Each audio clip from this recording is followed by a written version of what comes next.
Sahabat wanita dimanapun Anda berada, salam jumpa lagi bersama saya Anneke di acara Wanita Berpengharapan. Ada banyak pengharapan baru yang ingin selalu kami bagikan untuk Anda. Seperti hari ini, pengharapan tentang kesehatan akan saya bagikan di bagian pertama acara ini. Informasi tentang alkohol akan kita dengar bersama. Bertahan dalam pencobaan adalah topik bagi pengharapan jiwa kita yang akan disampaikan oleh Ibu Lilis Gantari di bagian kedua dari acara ini. Anda sudah siap? Mari ikuti bersama.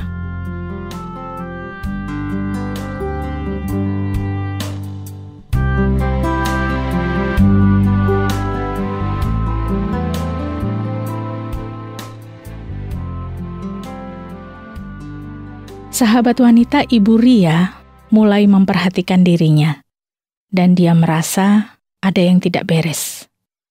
Tubuhnya terasa lemas, dan bagian putih pada matanya berwarna kuning. Ini sudah terjadi beberapa bulan terakhir ini. Konsultasinya pada dokter mendapatkan hasil awal bahwa Ibu Ria mengalami gangguan pada organ hatinya atau liver. Tapi hasil tesnya, gangguan ini bukan disebabkan oleh hepatitis. Dokter juga cukup kebingungan menentukan penyebab mata Ibu Ria menguning dan tubuhnya melemah. Dokter menanyakan beberapa pertanyaan yang secara khusus mengenai kebiasaan konsumsi minuman beralkohol. Meskipun wanita, Ibu Ria memang punya kebiasaan konsumsi minuman beralkohol sesuai tugas di tempat kerjanya. Sebagai tenaga marketing di tempat kerjanya, memang Ibu Ria punya tugas promosi produk-produk yang dihasilkan perusahaannya. Memang Ibu Ria bukan mengkonsumsi minuman beralkohol sampai mabuk, tapi kebiasaan ini ternyata membawa efek yang buruk bagi kesehatannya. Pada pemeriksaan pertama, Ibu Ria mengatakan bahwa dia hanya konsumsi minuman beralkohol beberapa minggu sekali dalam jumlah tidak begitu banyak. Dokter kemudian menanyakan tentang kebiasaan minum alkohol, khususnya di lingkungan tempat kerjanya. Dan memang dalam pekerjaannya mengharuskan Ibu Ria sering mengundang orang-orang dari perusahaan lain untuk makan malam di luar. Dan salah satu kebiasaannya adalah diakhiri dengan konsumsi minuman beralkohol. Ibu Ria sudah melakukan pekerjaan ini selama 7 tahun. Mari kita hitung-hitungan dulu. Untuk konsumsi minuman beralkohol ini, kita butuh uang yang besar. Kalau efeknya mengganggu kesehatan, liver kita terganggu, butuh biaya besar juga untuk pengobatan. Seandainya konsumsi minuman beralkohol tidak kita lakukan, uangnya bisa dipakai untuk hal lain yang lebih bermanfaat. Uang untuk berobat tidak diperlukan karena liver kita tidak terganggu. Nah, pertanyaannya, mengapa alkohol bisa menyebabkan banyak masalah dan apa saja gangguan liver yang diakibatkannya? Pertama, alkohol membuat orang yang mengkonsumsinya menjadi kecanduan. Kecanduan sendiri adalah kondisi di mana seseorang tidak bisa berhenti melakukan sesuatu, bahkan ketika mereka ingin berhenti melakukannya. Ini artinya, konsumsi alkohol yang tidak terkendali bisa membuat orang tidak bisa mengendalikan diri. Apa yang terjadi kalau seseorang terlalu banyak konsumsi alkohol? Tadi sudah sempat saya singgung, akan menghabiskan banyak uang untuk membeli alkohol. Padahal uang itu bisa digunakan untuk hal lain yang lebih berguna bagi keluarga. Selain itu, kalau seseorang minum terlalu banyak, kemungkinan besar mereka akan kehilangan kendali atas diri mereka sendiri. Mereka akan mengatakan atau melakukan hal-hal yang bisa membahayakan diri mereka sendiri atau orang lain. Lagi-lagi hal ini akan menimbulkan masalah. Alkohol akan mempengaruhi pekerjaan atau kinerja. orang yang terlalu banyak konsumsi alkohol, kinerjanya akan memburuk dan mereka akan kesulitan untuk konsentrasi. Selain itu, dalam jangka panjang, konsumsi alkohol juga bisa menyebabkan penyakit liver. Ini yang akan kita bahas. Dalam suatu penelitian, konsumsi minuman beralkohol memang didominasi kaum pria. Tapi faktanya, banyak juga kaum wanita yang jadi penggemar minuman beralkohol. Hati-hati, informasi ini perlu kita perhatikan karena konsumsi alkohol yang berlebih bisa mengganggu organ liver kita. Organ liver merupakan salah satu bagian terpenting dalam tubuh kita. Organ ini punya banyak fungsi. Kita harus memiliki liver yang sehat supaya kita bisa hidup dengan baik. Tidak ada pengecualian untuk hal ini. Alkohol sendiri punya sifat racun bagi liver. Dalam jumlah yang sedikit, mungkin tidak. Tapi dalam jumlah yang banyak, khususnya dalam intensitas yang tinggi, alkohol bisa menimbulkan masalah. Setelah beberapa lama, liver tidak lagi mampu bekerja dengan baik karena kerusakan sel yang disebabkan oleh alkohol. Hal ini akan terjadi setelah konsumsi alkohol selama bertahun-tahun. Tapi sayangnya, kebanyakan peminum alkohol tidak menyadari hal ini. Kebanyakan dari mereka tidak menyadari kalau mereka sudah mengkonsumsi alkohol dalam jumlah yang berlebih. Perlahan-lahan, seiring berjalannya waktu, orang-orang ini akan merusak livernya sendiri. Ketika liver sudah rusak, dia tidak lagi bisa menjalankan tugasnya yang sangat vital. Salah satunya adalah memecah dan menghancurkan zat-zat kimia yang ada dalam tubuh. Kerusakan organ ini juga membuat kita cepat lelah. Hal ini karena salah satu fungsi liver adalah memproduksi sejenis protein dalam tubuh kita. Sejenis protein ini membantu pembekuan darah kita, sehingga ketika kita terluka, kita tidak akan kehabisan darah. Kerusakan liver akibat alkohol bisa menghambat produksi protein dalam jumlah yang semestinya, sehingga penderita kerusakan liver akibat alkohol kemungkinan proses pembekuan darahnya akan terhambat. Sehingga ketika mereka terluka, mereka akan sulit untuk sembuh. Mungkin muncul pertanyaan, kalau terjadi kerusakan liver akibat alkohol, apakah liver itu bisa pulih kembali seperti semula? Ya dan tidak. Kalau Anda bisa berhenti minum alkohol, ada kemungkinan dalam beberapa bulan atau beberapa tahun, liver Anda bisa pulih dengan sendirinya seperti semula. Inilah salah satu aspek yang mengagumkan dari liver kita, yaitu kemampuannya untuk menyembuhkan dan meregenerasi dirinya sendiri. Memang benar, liver adalah salah satu organ paling luar biasa yang ada dalam tubuh kita. Kuncinya adalah penghentian total konsumsi alkohol. Kalau seseorang sudah berhenti konsumsi alkohol, tapi minum kembali, bahkan 1 gelas saja, maka kemungkinan besar mereka akan kembali pada kebiasaan minum mereka sebelumnya. Jadi perlu tekad dan komitmen yang kuat untuk benar-benar berhenti konsumsi alkohol. Masalah lainnya yang dihadapi penderita liver akibat alkohol adalah penumpukan cairan dalam tubuh. Penumpukan ini biasanya terdapat di perut, tapi bisa juga muncul di kaki, paru-paru, atau jantung. Selain menimbulkan rasa tidak nyaman, penumpukan ini juga mengharuskan seseorang mengkonsumsi obat untuk menghilangkannya. Obat-obat ini juga bisa berdampak buruk bagi organ liver maupun organ lain di dalam tubuh. Jadi kesimpulannya, liver bisa terganggu karena konsumsi alkohol yang berlebih. pengobatan lever kadang-kadang bisa memperburuk kondisi lever itu sendiri. Dan kedua hal ini membutuhkan biaya yang besar. Yang paling aman, mari menjaga kondisi lever kita supaya tetap sehat. Salah satunya, stop konsumsi alkohol.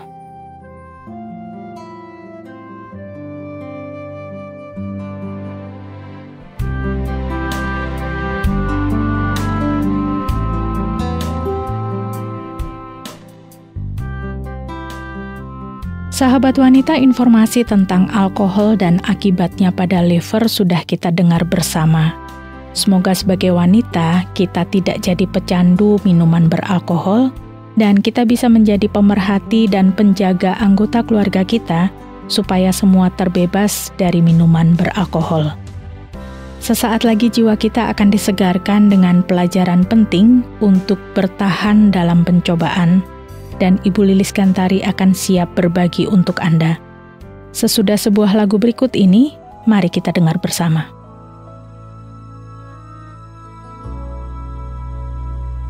Yang dulu tak ku mengerti, sekarang kau buat mengerti. Kau singkapkan mataku dengan kasih-Mu. Yang tak pernah ku pikirkan, sungguh kau telah sediakan. Kau curahkan berkat-Mu limpah dalam hidupku. Terima kasih Yesus, terima kasih Yesus.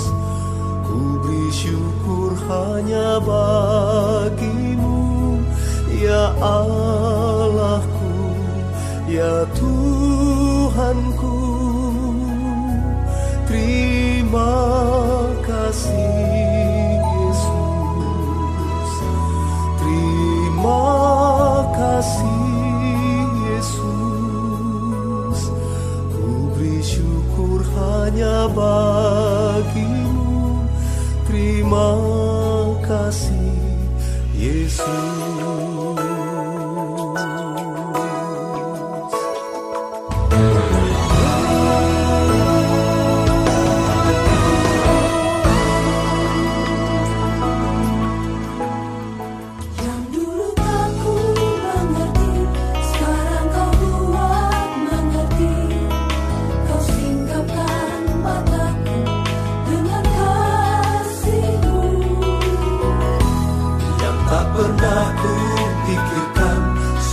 Kau telah sediakan, Kau curahkan berkat-Mu limpah dalam hidupku.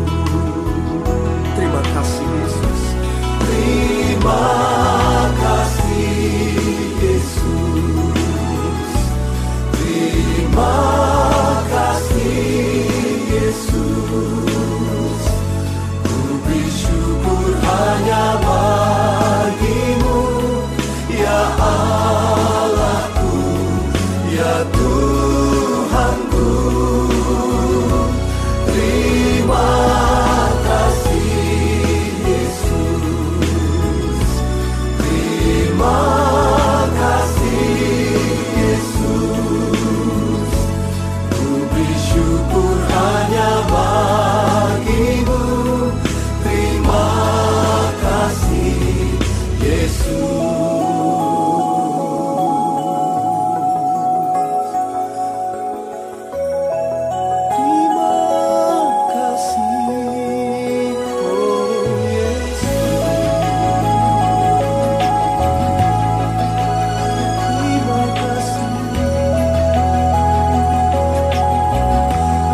Apa yang tidak pernah kami lihat, tidak pernah kami dengar, tidak pernah timbul dalam hati kami tahu Engkau telah sediakan bagi kami yang mengasihi.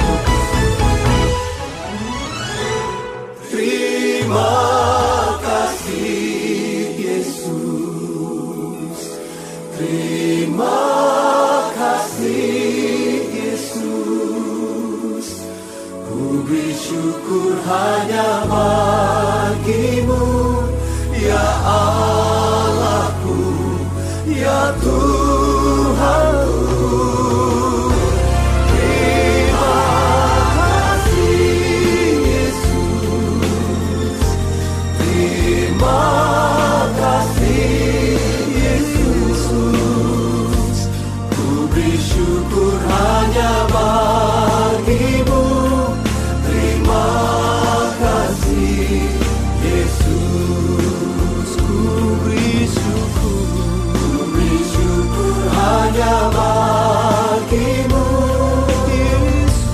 Ku beri syukur hanya bagimu. Ku beri syukur hanya bagimu. Ku beri syukur hanya bagimu. Terima kasih Yesus.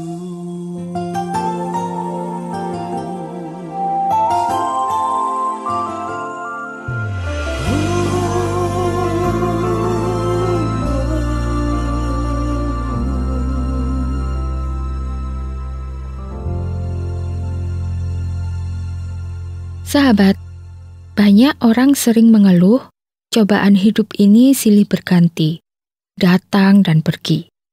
Keluhan ini tidak hanya dialami oleh segelintir orang saja, tetapi banyak orang sering mengalami cobaan dalam hidup ini. Dan cobaan hidup itu tidak hanya datang sekali, 2 kali, tetapi bisa berkali-kali. Banyak orang bisa melewati pencobaan dengan baik, tetapi banyak pula yang gagal. Apa yang membuat orang gagal melewati pencobaan? Apa yang membuat orang kalah dalam melawan pencobaan? Sahabat, biasanya jika orang menghadapi pencobaan, entah itu kegagalan dalam mendapatkan pekerjaan, kehilangan orang yang dicintai, dan lain sebagainya, orang itu akan kecewa, marah, menyerah, dan putus asa. Bahkan terkadang tidak percaya lagi kepada Tuhan. Ada orang yang gagal mendapatkan jabatan yang sudah lama didambakan dan marah kepada Tuhan lalu meninggalkan Tuhan. Orang-orang yang marah, putus asa, dan meninggalkan Tuhan berarti kalah. Dan tentu ia tidak akan mendapatkan apa-apa. Bahkan bisa jadi orang yang menghadapi cobaan lalu meninggalkan Tuhan akan melakukan kesalahan dan dosa. Lalu seharusnya apa yang kita lakukan agar kita menang dalam menghadapi pencobaan? Firman Tuhan dalam surat Yakobus pasal yang pertama ayat yang ke-12 mengatakan begini. Berbahagialah orang yang bertahan dalam pencobaan.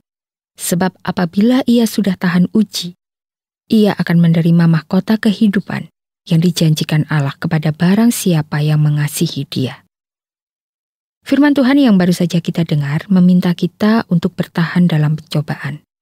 Apa artinya kita bertahan dalam pencobaan?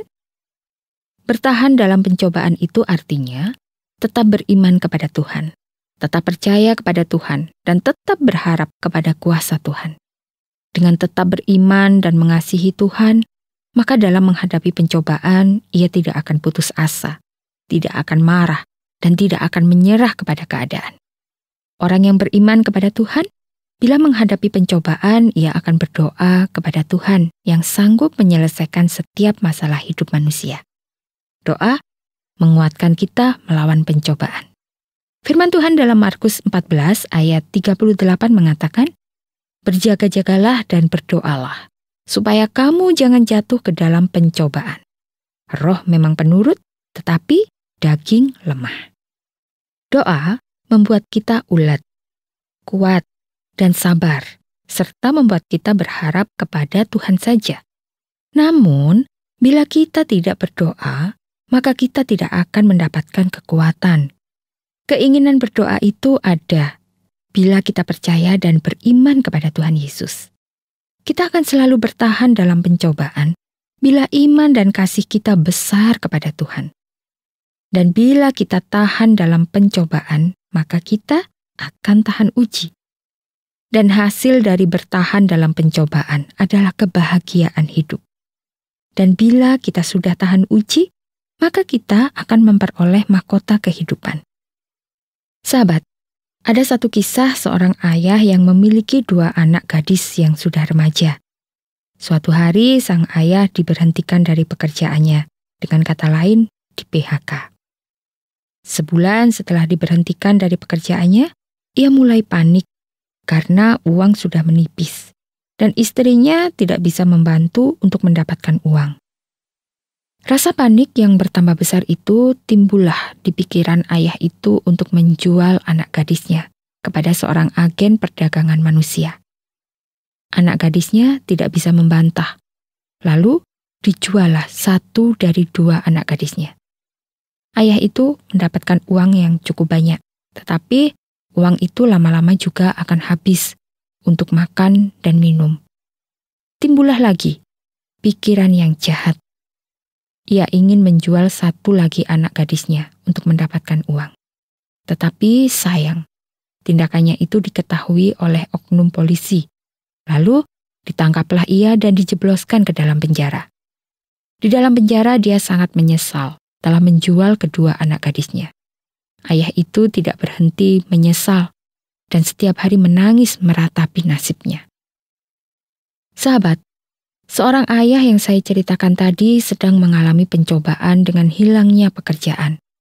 Sayangnya, dalam mengatasi masalahnya ia berbuat dosa dengan menjual kedua anak gadisnya. Seandainya, dalam menghadapi pencobaan, ayah itu datang terlebih dahulu kepada Tuhan, mohon petunjuk dan jalan keluar, pastilah Tuhan akan memberikannya petunjuk. Seandainya ia tetap bertahan sebagai seorang ayah yang mengasihi anak-anak gadisnya, tentunya ia tidak akan menjual anak gadisnya dalam menyelesaikan masalahnya dan dalam melewati pencobaan yang sedang dihadapinya. Ada banyak orang melakukan kejahatan ketika menghadapi pencobaan. Ada orang yang melakukan penipuan ketika ia tidak memiliki uang untuk makan. Kita juga masih ingat bagaimana Hawa jatuh ke dalam dosa ketika iblis menggodanya. Hawa melupakan apa yang dikatakan Tuhan. Dengan melupakan apa yang difirmankan Tuhan, Hawa begitu mudah jatuh ke dalam dosa. Sahabat, apa yang Anda lakukan bila Anda menghadapi cobaan hidup? Bila Anda masih sering marah, mudah menyerah, dan bahkan tidak mengasihi Tuhan lagi, bahkan Anda nekat melakukan kejahatan. Cobalah untuk mengubah cara Anda menghadapi cobaan hidup ini. Anda tentu sudah tahu apa yang akan Anda dapatkan bila Anda gagal atau kalah dalam melawan pencobaan. Anda tentu tidak bahagia dan makin tidak tahan uji. Dan hari ini Anda tahu bahwa bila Anda beriman dan percaya kepada Tuhan, maka dalam menghadapi cobaan hidup, hal yang pertama kali harus Anda lakukan ialah berdoa. Karena dengan berdoa, maka Anda akan mampu bertahan dalam pencobaan. Karena doa akan membuat Anda kuat melawan pencobaan. Doa akan membuat Anda berpikir jernih, sehingga Anda tidak akan melakukan hal-hal yang salah dan jahat. Sahabat, saya akan membacakan kembali firman Tuhan yang mengajak Anda untuk bertahan dalam pencobaan, agar Anda bahagia dan memperoleh mahkota kehidupan. Mari kita dengarkan lagi firman Tuhan yang mengatakan, "Berbahagialah orang yang bertahan dalam pencobaan, sebab apabila ia sudah tahan uji, ia akan menerima mahkota kehidupan yang dijanjikan Allah kepada barang siapa yang mengasihi Dia." Amin.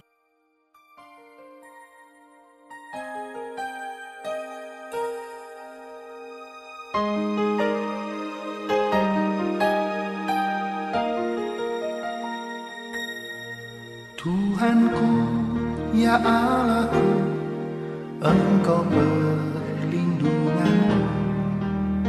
Hanya kepadamu ku bersujud. Tuhanku, ya Allahku, Engkau kekuatanku. Hanya kepadamu ku berteduh. Aku memuji Engkau Yesus, menyembah kepadamu.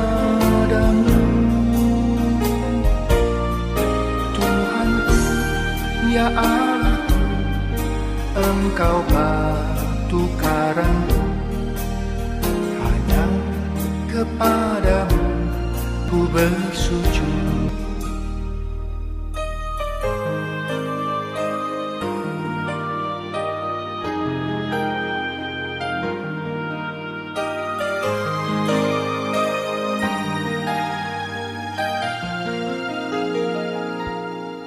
Tuhanku, ya Allahku, Engkau perlindunganku, hanya kepadamu ku bersujud. Tuhanku, ya Allahku, Engkau kekuatanku, hanya kepadamu ku berteduh.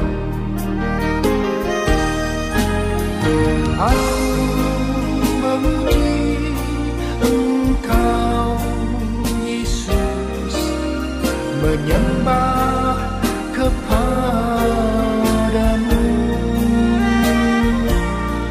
Tuhanku, ya Allahku, Engkau batu karangku, hanya kepadamu ku bersujud.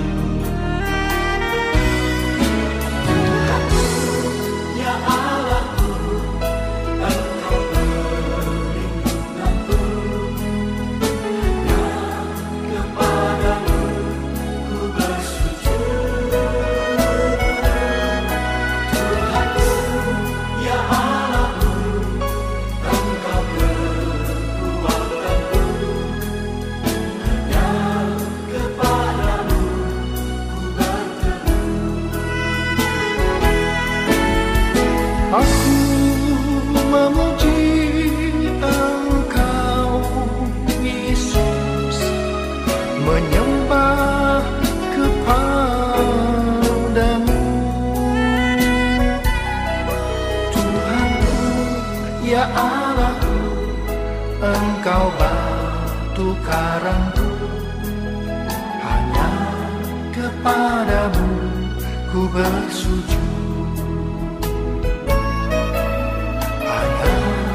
Kepadamu ku bersujud, hanya kepadamu ku bersujud.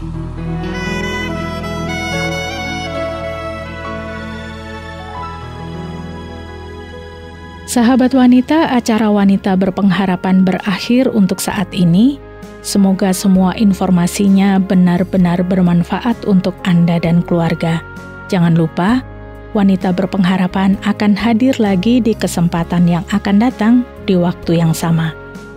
Kalau Anda punya pertanyaan, mau menanggapi acara ini, atau ingin berbagi pengalaman hidup, silakan kirimkan kepada kami, Wanita Berpengharapan, bisa melalui SMS atau WhatsApp di nomor 081 333 777 386.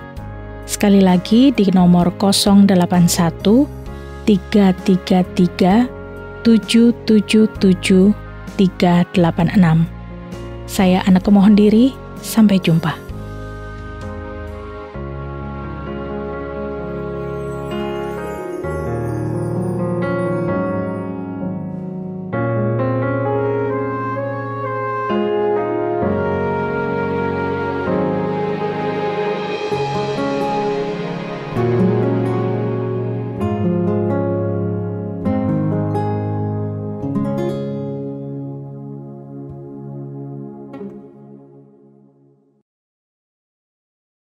Terima kasih Anda sudah mengikuti program kami. Jika Anda diberkati, jangan lupa like, komen, dan share supaya Anda tidak ketinggalan setiap program terbaru kami.